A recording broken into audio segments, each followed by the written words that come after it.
아멘.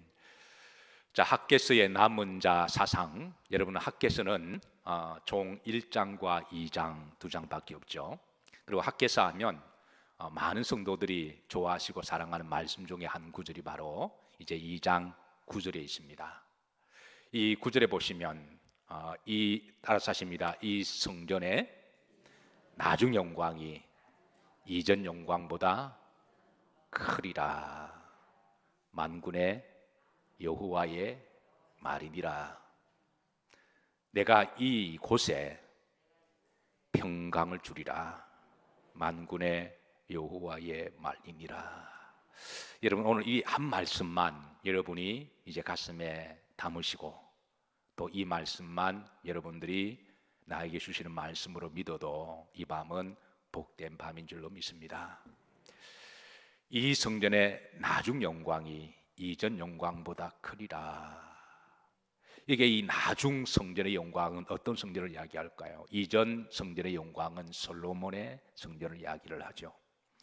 솔로몬의 성전의 영광도 참으로 하나님 귀하게 받으시고 영광스러운 성전이었는데, 하나님은 스룹바벨을 통하여 바빌론 포로 위에 이제 다시 성전을 재건하라고 명령하시고, 그리고 저들이 재건했을 때 하나님이 주신 말씀인데요, 지금은 비록 이렇게 망가지고 황폐화된 그 바벨론 제국이 예루살렘을 무너뜨리면서 돌 위에 돌 하나 남지 않고 성전을 완전히 회파시켰잖아요. 70년 동안의 그 성전은 황무한 상태가 되었습니다.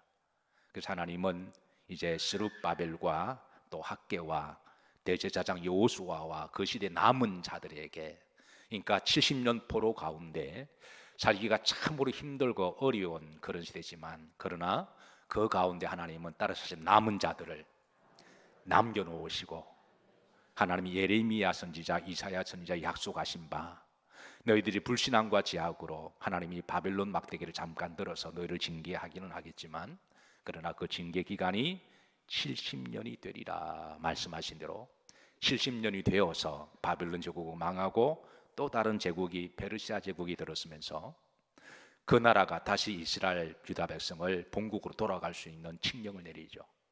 그래서 저들이 돌아와서, 근데 하나님은 그 바빌론 포로 중에 남은 자들을 남겨두신 목적은 단순하게 서바이벌 자체가 목적이 아니라 돌아가서 남은 자들이 예루살렘에 돌아가서 하나님의 성전을 재건하라고 하는 사명 때문에 남겨두신 거예요. 그래서 저들이, 남은 자들이 돌아와서 이제 그 솔로몬 성전을 재건하는데, 그래서 재건은 했지만 그러나 저들이 보기에는 아직까지 완전하지 않는, 성전은 재건했지만 성벽은 여전히 회파된 상태였고, 그리고 갓 포로에서 돌아왔기 때문에 아직 저들이 물자라든가 기술이라든가 여러 가지로 좀 완전치 못해서 저들이 어쨌든 열심으로 정성껏 최선을 다해서 이제 솔로몬 성전을 다시 복원을 했지만 그건 여전히 미흡한 상태였습니다.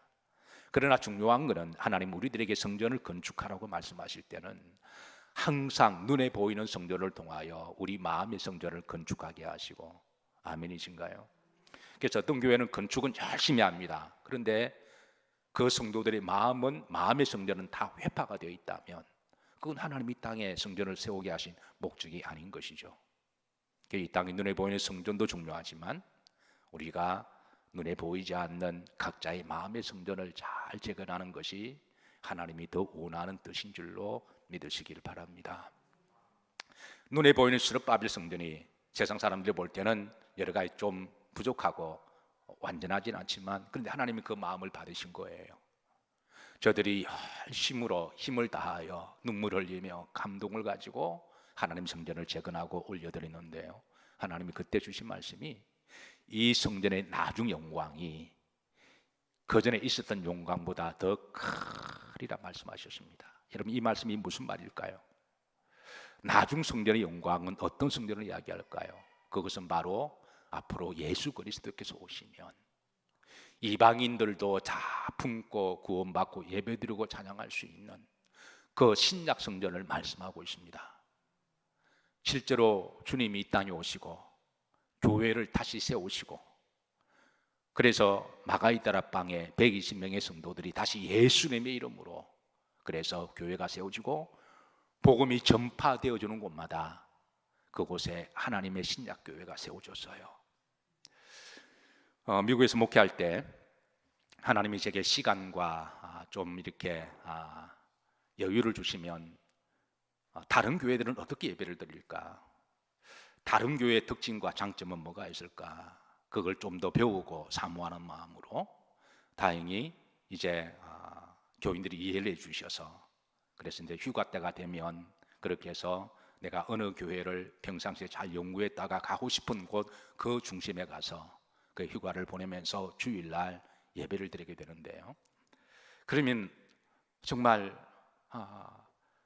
들어가는 순간에 그 예배가 얼마나 성전이 아름답고, 한 번은 LA에 있는 세들백 교회를 제가 방문한 적이 있습니다. 리고렌 목사님이신데요, 상당히 건강하게 목회를 하시는 분이고, 들어갔더니 주차장부터 질서정연하고요, 사람들이 봉사하고 섬기는 모습이 얼굴이 환하고 밝고 아름답고, 들어갈 때부터 이미 마음이 열린 상태로 들어갔어요.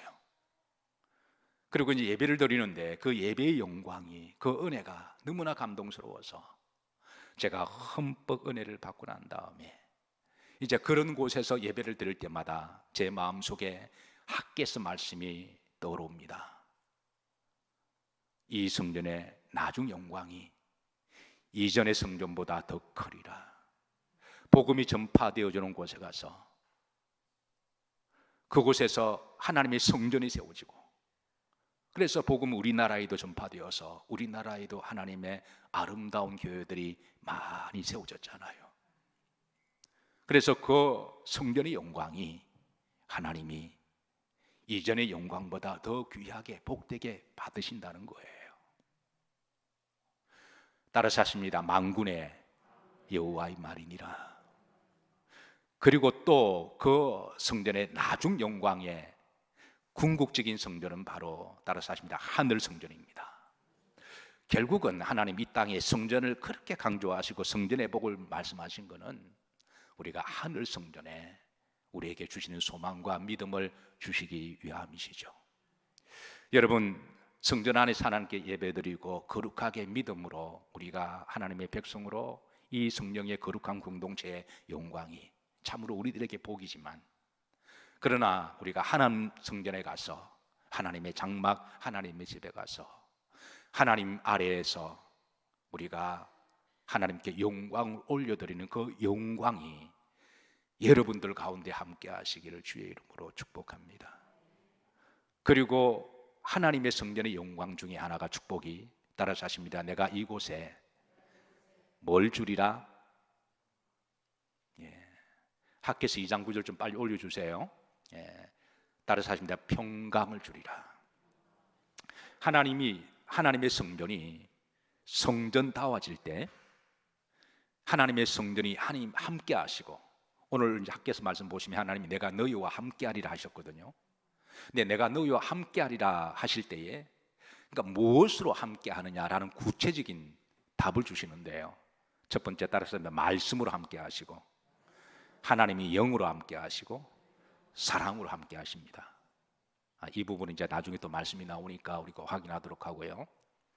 그래서 하나님의 집에 하나님이 함께 하시면, 하나님의 영이 함께 하시면 하나님 평강의 복을 주세요. 사랑하는 성도 여러분, 우리 영일교회가 하나님의 평강이 가득히 많은 교회가 되게 하심을 감사하시고, 앞으로도 계속 평강한 교회가 되시기를 주의 이름으로 축복합니다. 사실 교회가 아무리 크고요, 교인들이 아무리 많아도 거기에 서로 시기하고 질투하고, 서로 고린도 교회처럼 아볼로파, 게바파, 쪽파, 양파로 나눠져서 서로 미움을 가지고 있다면 그곳에 평강이 임할 수가 없는 거죠. 분쟁이 있는 곳에 하나님의 영은 근심하시기 때문에. 그러나 교회가 크든 적든 간에 하나님 영이 함께 하시면 그곳에 사랑이 있고 그곳에 평강의 복이 있는 줄로 믿으시기를 주의 이름으로 축복합니다. 제가 늘 강조하지만 교회가 평안하면 누가 복을 받아요? 여러분, 성도들이 복을 받아요. 저 미국에서 목회하면서 교회가 모이면 날마다 싸우는 교회를 봤습니다. 그게 누가 제일 힘들까요? 누가 제일 힘들까요? 교회가 날마다 싸우고 불안하면? 담임 목사는요? 그러니까 비장파장 다 힘들어요.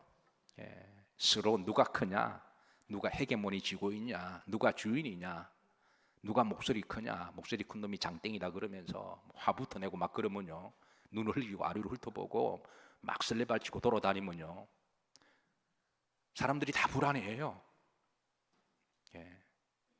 그 사람 때문에 하나님 영이 근심하시거든요. 근데 내가 좀 절제하고 겸손하고 내가 낮아지고 모든 영광 하나님께 올려드리고 내가 참고 내가 섬기면 하나님이 그곳에 복을 명하시는데 평강의 복을 주세요. 지금까지 우리 영일교회에 특징과 자랑이 있다면 평강한 교회이듯이 앞으로도 여러분 평강한 복이 이곳에 널리 임하시고 평강으로 힘을 얻으시고, 여러분 평안이 힘입니다. 불안하면 힘 못 써요. 불안하면 자꾸 결정이 번복이 되어지고요. 그래서 평안하면 좀 든든하게 좀 결정도 이렇게 굵직하게 바라보고 내리면서 하나님이 그곳에 힘을 주십니다. 그래서 하나님께서 내가 이 성전의 영광이 이전보다 더 크리라 여호와의 말씀이니라, 이곳에 내가 평강을 주리라 만군의 여호와의 말이니라. 학개서 2장의 이 9절의 말씀이 한 주 동안 여러분 잘 기억하시고 암송하시고 여러분의 말씀이 되시고, 또 성전을 위해서 늘 기도하시고 성전의 복이 있으시고 성전을 사랑하시고 성전에서 헌신을 다하시기를. 왜? 성전은 복의 근원이기 때문에 그래요. 주의 이름으로 축복합니다. 자, 학개서의 남은 자 사상. 학개서는 남은 자들이 의외로 많습니다. 1장 12절에 보면 이제 대제사장 여호수아 동명인입니다. 여호수아 대제사장답게 영적인 아버지와 어른답게 정말 바벨론 포로 가운데도 끝까지 제사장의 직분을 지킨 사람 대제사장 여호수아, 하나님이 그를 남겨놓으시고 내가 그에게 하나님의 말씀을 주시겠다 하시고요. 또 하나는 이제 스룹바벨 유다의 지도자, 예루살렘으로 이스라엘 백성들을 이끌고, 출애굽의 모세가 이스라엘 백성의 지도자라면 바빌론 포로 위에 남은 자들을 데리고 예루살렘에 가서 성전을 재건한 사람이 스룹바벨 총독이었거든요. 그래서 하나님께서 그 지도자 스룹바벨을 남겨두시고, 그리고 주의 선지자 학개를 세우시고 하나님이 말씀하시고, 그리고 이제 그 말씀을 들은 자들, 바로 2장 3절에 너희 가운데 남아있는 자, 이런 자들을 하나님께서 모으셔서 그래서 바벨론에서 예루살렘으로 돌아가게 하시는데요. 자, 이게 학개서 1장 1절은 이렇게 시작합니다. 자, 다리오 왕 제2년. 자, 다 같이 한번 합독하실까요? 다리오 왕 제2년 여섯째 달, 곧 그 달 초하루에 여호와의 말씀이 선지자 학개로 말미암아 스알디엘의 아들 유다 총독 스룹바벨과 여호사닥의 아들 대제사장 여호수아에게 임하니라 이르시되. 그러니까 이게 말씀을 1장 1절과 12절을 보면 하나님이 말씀하시는데 선지자 학개에만 말씀을 하는 게 아니라 이제 대제사장 여호수아에게도 말씀하시고, 그리고 백성들의 지도자 가운데 유다 총독 스룹바벨에게도 말씀하시는 그런 하나님의 말씀이 임하시니라 그렇게 하셨어요. 그런데 한 가지 1장 1절에 보면 연도를 말씀해 주고 있습니다. 다리오 왕 제 언제의 2년에 BC 539년에 정말 고대 근동 지방에 천지가 개벽하는 사건이 하나 일어나요. 그동안에 BC 539년 이전만 하더라도 고대 근동 지방의 최고의 제국은 바빌론 제국이었습니다. 그 당시 세계 정세를, 동양을 살피는 많은 학자들, 미래학자들, 전문가들, 정치인들, 장군들은요, 그 바벨론 제국이 망하지 않을 거라고 생각했습니다. 영원토록 워낙 강한 민족이기 때문에.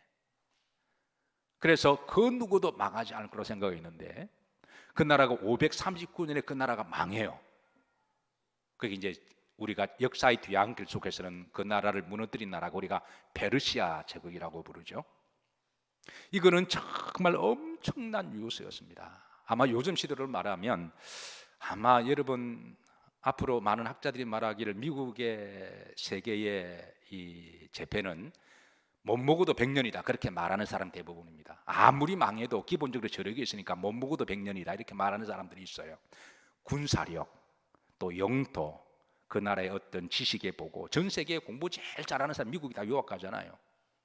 미국이 참으로 무슨 나라인 건요, 가만히 앉아서 전 세계 진재들을 다 불러 모으고 똑똑한 놈들은 본국에 못 돌아가도록 어떤 혜택을 주어서 잡아둬요. 그러니까 이게 지식의 보고가 그렇게 그 나라의 자산이 되는 거죠. 어쨌든 간에 못 먹어도 100년이다. 그런데 그 나라가 만약에 하루아침에 망한다면 전 세계 뉴스거리가 되겠죠. 소련은 어떤가요? 1989년에 소련이 망했을 때 전 세계가 난리가 났습니다. 중국은 어떨까요? 아마 어떤 분은 차이 나는 클라스라 그래서 아마 중국이 아무리 그래도 망하지 않을 거야 라고 해서 못 먹어도 50년은 중국 그냥 간다. 그런데 그 중국이 하루아침에 망한다. 80년대만 하더라도 일본은 망하지 않을 나라로 생각하고 미국을 초월하는 것이 시간 타이밍의 문제라고 그랬거든요. 근데 그 일본이 하루아침에 망하더니 지금까지 헤어나지 못하고 있잖아요. 근데 세계 역사 가운데 우리가 알 수 없는 그런 일들이 많이 일어나는데요, 그 바빌론 제국이 하루아침에 망했습니다. 이거는 우리가 지금 제가 비유를 좀 미국을 들기도 하고 또 중국을 들기도 하고 소련을 들기도 일본을 들기도 했지만 이거는 그 시대에 엄청난 경천동지할 사건이었어요. 그 바벨론 제국을 무너뜨린 왕이 페르시아의 다리오 왕인데요, 이 다리오 왕이 이때 나이가 원년의 나이가 60살이었습니다. 여러분 60살 같으면 한참 그래도 힘이 있을 때잖아요. 여러분 제가 나이가 어떻게 되나요? 그래도 한참 좀 펄펄 뛸 때잖아요. 뭐 다리오 왕 나보다 잘 먹었을 테니까. 그런데 그 다음에 죽습니다. 갑자기 죽어요. 참 인생이 묘하죠. 아무리 떵떵거려도 하루아침에 제국의 왕이라고 할지라도 하루아침에 그냥 사라질 수가 있는 거예요. 자, 다리오 왕이 죽자 그 다음에 졸지의 왕이 된 사람, 우리가 잘 아는 고레스대 왕입니다. 많이 들어보셨죠? 고레스대 왕과 다리오 왕은요 서로 사이와 장인 관계입니다. 그렇기도 하면 또 삼촌이기도 하고요. 고대 근동에는 이제 이종, 사촌 이렇게까지 서로 친족끼리 결혼을 많이 시켜서 소위 이제 정치적 유대 관계를 하기 위해서 그렇게 정략 결혼을 많이 했죠. 근데 고레스 왕이 갑자기 페르시아 제국의 왕이 되었어요. 근데 이 고레스 왕은 굉장히 유대인들에 대한, 하나님에 대한 기본적인 존경과 신앙을 가지고 있었는데요, 아마 여러 학자들의 이 조사에 의하면요, 이제 유대인들이 바빌론 포로가 되어서 이렇게 바빌론이 흩어지고 전 세계가 흩어지면서 고레스 왕이 유대인들 중에 제사장이나 학자들, 성경 학자들에게 하나님의 예언의 말씀을 듣고 배웠다라는 거예요. 성경에 보면 하나님이 70년이 되면 내가 너희들을 포로에서 자유케 하리라, 이것을 믿고 전했던 유대인들을 통하여 이 고레스라고 하는 사람이 그 예언의 말을 듣고 과연 70년이 되면 바벨론이 망하고 너희가 돌아가느냐 안 돌아가느냐 그렇게 유심히 지켜봤다라는 거예요.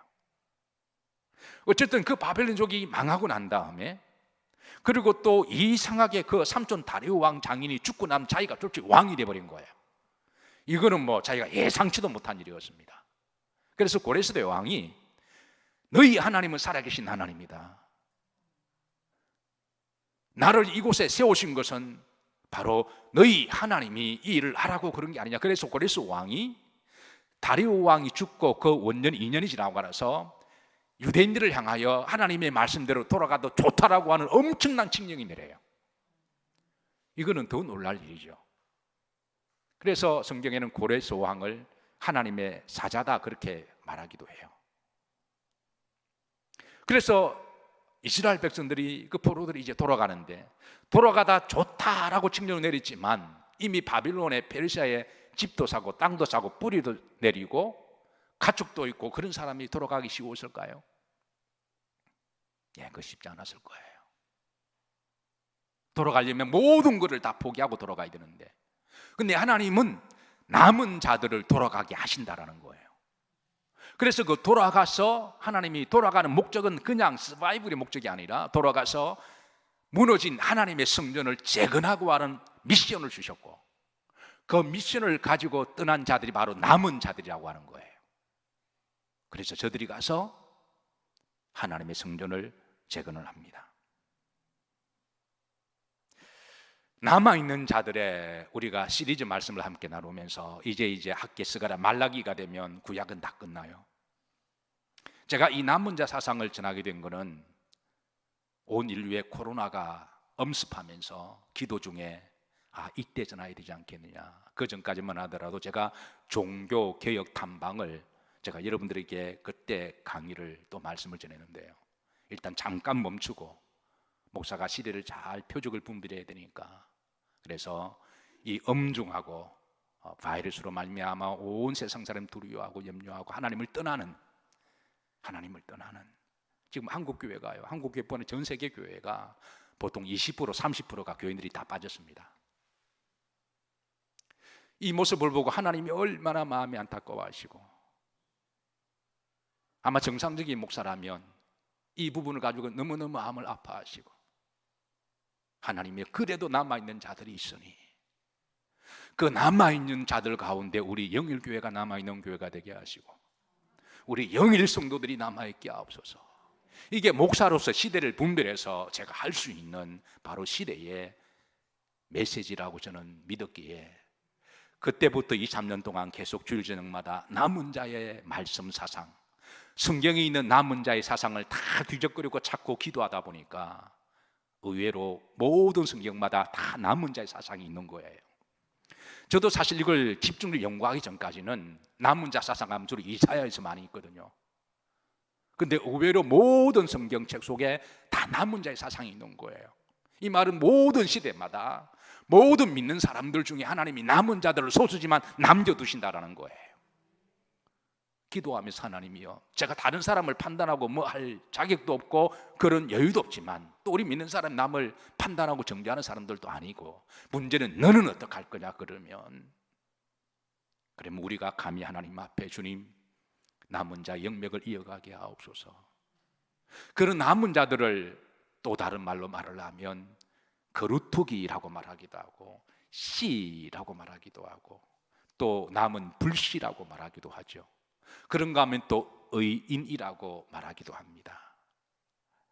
시편 92편 21절에 보면요, 12절 말씀에 보면 이런 말씀이 있습니다. 지난 새벽 예배 때 받은 말씀이고 함께 말씀을 나누는데요, 따라서 합니다. 의인은 종류나무같이 번성하며 레바논의 백향목같이 성장하리로다. 이는 여호와의 전에 심기었으며 우리 하나님의 뜰 안에서 번성하리로다. 이들은 늙어도 여전히 결실하며 진액이 풍족하고 그 잎사귀가 청정하리라. 우리가 잘 아는 말씀이지만 제가 다시 한번 그 말씀을 새벽에 강의를 나누면서 제가 얼마나 은혜가 되었는지요. 여러분, 종류나무는 대수야자나무죠. 성지순례 가면 많이 볼 수가 있습니다. 그 나무의 특징은요, 이렇게 번성한 나무입니다. 사막에 나무가 번성하는 나무가 많지 않습니다. 사막은 환경이 척박하기 때문에 가시나무가 많아요. 사람이 환경이 척박하고 마음에 독이 있고 상처가 많고 악이 많고 그러면요, 자꾸 가시를 내잖아요. 그 가시로 사람을 자꾸 찔러요. 말 한마디 때문에 확 찔러버리고, 마음에 안 든다고 확 찔러버리고. 그래서 사는 게 워낙 척박해서. 근데 가시가 많은 사람이 옆 사람도 힘들지만 제일 힘든 사람 누굴까요? 그 본인이에요. 그래서 가시가 많은 사람을 보면 때로는 저 사람 참 힘들겠다. 여러분, 그렇게 찔린다고 너무 힘들어하지 마시고 본인은 얼마나 힘드실까 그렇게 기도해 주시길 바랍니다. 그 광야가 원래 가시가 많은 곳입니다. 근데 그런 척박한 환경 중에 어떤 나무는 가시를 내는데 이 종려나무, 대추, 야자나무는요 번성을 내거든요. 그래서 의인은 종려나무 같이 마리로다 번성하리로다. 우리가 어렵고 가난하다고 해서 다 믿음이 없는 것은 아니거든요. 어떤 사람이 힘들고 어려울수록 더 번성하는 믿음이 다져지는 사람들이 있잖아요. 또 의인은 레바논의 백향목같이 성장하리로다. 나무 중에 최고로 좋은 나무가 백향목 나무라고 이야기를 하죠. 그 백향목 나무는 이렇게 30m, 50m까지 쭉 자랍니다. 여러분 30m 같으면 10층 높이잖아요. 50m 같으면 15, 16층의 아파트 높이입니다. 이 나무가 쭉 곱게 자라면서요, 그 잎사귀가 푸른 청정합니다. 에버그린입니다. 이 종려나무와 이제 이 백향나무의 공통적인 것은 에버그린입니다. 청정합니다. 잎사귀가 청정합니다.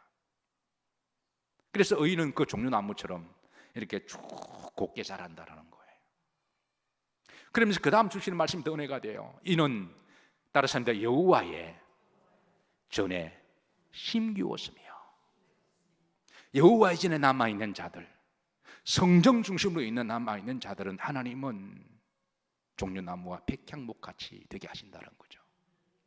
그 다음에 말씀 따랐습니다. 우리 하나님의 뜰 안에 번성하리로다.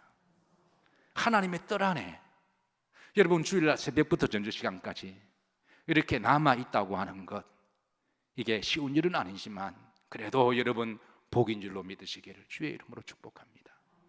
새벽부터 주님의 날, 주님 오심을 기름과 등불을 준비하고 주님의 부활을 최초로 목격했던 여인들처럼 주님이 오셔서 영광을 받으시고 우리들을 축복하시고 주님 품 안에 품어주시고, 그래서 우리는 주일날은 주님의 날이기에 마땅히 주님을 예배하는 남아있는 성도가 되기를 기도하고 소망합니다. 그리고 본 예배를 드리고 또 저녁 시간 하나님께 영광 예배를 드리는 것, 하나님 얼마나 기뻐하실까요? 이는 여호와의 전에 심기웠으며 우리 하나님의 뜰 안에서 마하리로다 번성하리로다. 이들은 늙어도, 따라서 늙어도 여전히 결실하며. 여러분 종려나무 대추 열매 먹어보셨죠? 예. 제가 일전에 성주 다녀와서 하나씩 다 선물 드렸는데 못 드신 분은 코스코 가서 사 드세요. 요즘은 그것도 수입이 들어와서 그 열매도 먹을 수가 있으니까. 그 나무의 특징은 죽을 때까지 열매를 맺습니다. 제가 늘 강조하지만 우리 성도들은 노년에 복이 있어야 돼요. 여러분 하나님 나라 갈 때까지 열매를 맺으시기를 주의 이름으로 축복합니다.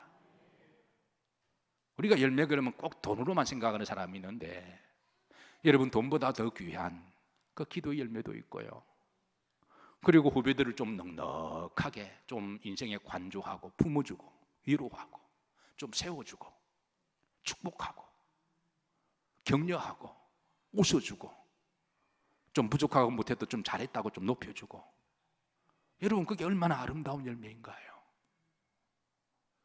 그 다음에 따라서 그 진액이 풍족하고, 이 백향목 나무는 계속 진액을 냅니다. 죽을 때까지 진액을 내요.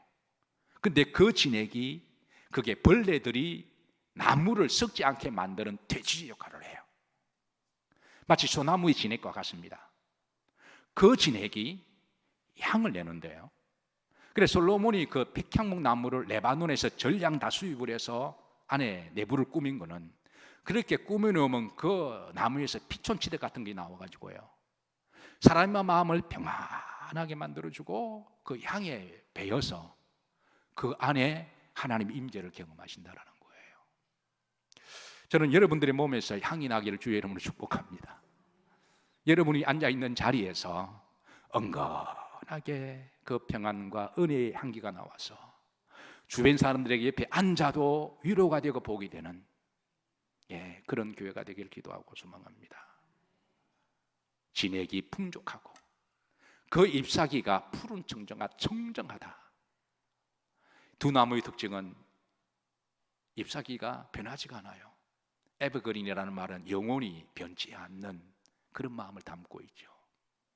우리의 믿음이 변하지 아니하고 늘 일편단심으로 그렇게 우리가 믿는다고 하는 것은 복입니다. 그래서 남은 자가 누구냐? 시편 92편 12절 13절의 말씀처럼 바로 종려나무와 같은 성도고 백향목나무와 같은 성도임을 믿으시기를 바라고, 여러분 오늘 이 남은 자들에게 학개서 1장 2절에 보시면 이제 내가 만군의 여호와가 이같이 말하노라 그러면서 하나님이 미션을 주십니다. 자, 시간 보니까 22분이에요. 제가 6시 반까지는 마치겠다고 약속을 했기 때문에 여러분들이 너무너무 그 다음 말씀이 궁금하고 더 듣고 싶어 하시겠지만 이럴 때 말씀이라도 아멘 좀 하세요. 그래서 제가 여러분의 그 마음만 받고 이제 다음 주에 이어서 이 말씀을 나눌 텐데 대신 숙제를 하나 낼게요. 공짜는 없습니다. 학개서 2장 9절을 다 암송하고 오세요. 다음 주에 제가 다 세워서 한 사람 다 물어볼 거예요. 학개서 2장 9절. 이 성전의 나중 영광이 이전 영광보다 크리라. 만군의 여호와의 말이니라. 이 성전에 내가 평강을 내리리라. 만군의 여호와의 말이니라.